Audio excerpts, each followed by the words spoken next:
সুনামগঞ্জে টানা বৃষ্টি ও উজানের পাহাড়ি ঢলে ৫ উপজেলার সড়ক প্লাবিত হয়েছে। সুনামগঞ্জ পানি উন্নয়ন বোর্ড জানান, সুনামগঞ্জ পৌর শহরের সুরমা নদীর ১৬ ঘর পয়েন্টে সোমবার সকাল ৯টায় সুরমা নদীর পানির উচ্চতা ছিল ৭.৫৩ মিটারে। এর আগের দিন একই সময়ে পানির উচ্চতা ছিল ৭.৩৪ মিটারে। এখানে সুরমা নদীর পানির বিপদসীমা ৭.৮০ মিটার। এই হিসাবে নদীর পানি এখনও বিপদসীমার নিচে আছে। এছাড়া সুনামগঞ্জের জাদুকাটা, পাটনাই, কুশিয়ারা, নলজুর, চেলা, চলতি, রক্তি, বোলাই সব নদীর পানি বেড়েছে। এই পানি ঢুকছে হাওরে। রাস্তাঘাট প্লাবিত হওয়ায় ভোগান্তি বেড়েছে।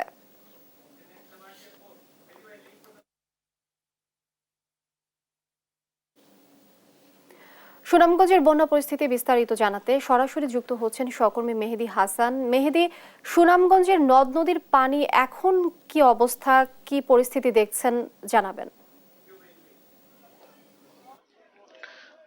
লিনিয়া, সুনামগঞ্জের ছাতকে কিন্তু এখন বিপদসীমার ৬৫ সেন্টিমিটার উপর দিয়ে সুরমা নদীর পানি প্রবাহিত হচ্ছে।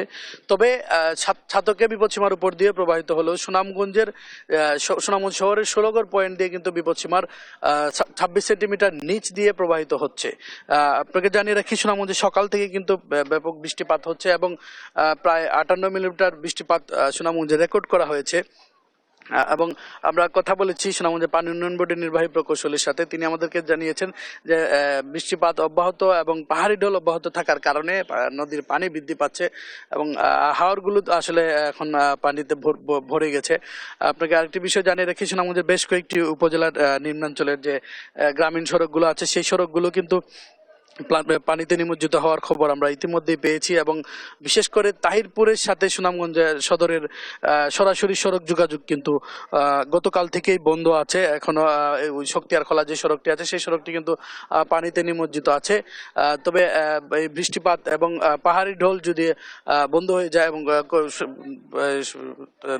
বৃষ্টিপাত কমতে থাকে, তাহলে সুনামগঞ্জের যে নদীর পানিগুলো আসলে কমে যাবে বলে মনে করছেন পানি উন্নয়ন বোর্ডের কর্মকর্তারা।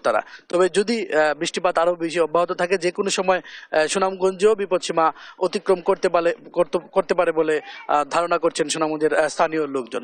আমরা কথা বলেছি জেলা প্রশাসকের সাথে। তিনি আমাদেরকে জানিয়েছেন সুনামগঞ্জে বড় ধরনের বন্যার কোনো শঙ্কা আসলে নেই। স্বল্প মেয়াদী একটি বন্যা হতেও পারে, তবে তেমন কোনো ক্ষয়ক্ষতি হবে বলে তারা মনে করছেন না। তো তারা প্রস্তুত আছেন যে কোনো ধরনের দুর্যোগ মোকাবেলার জন্য। তো লিনিয়া, এই ছিল আমার কাছে সুনামগঞ্জ থেকে পাহাড়ি ঢলের সর্বশেষ তথ্য। মেহেদী, অসংখ্য ধন্যবাদ আপনাকে। দর্শক, সুনামগঞ্জ থেকে যুক্ত ছিলেন সহকর্মী মেহেদী।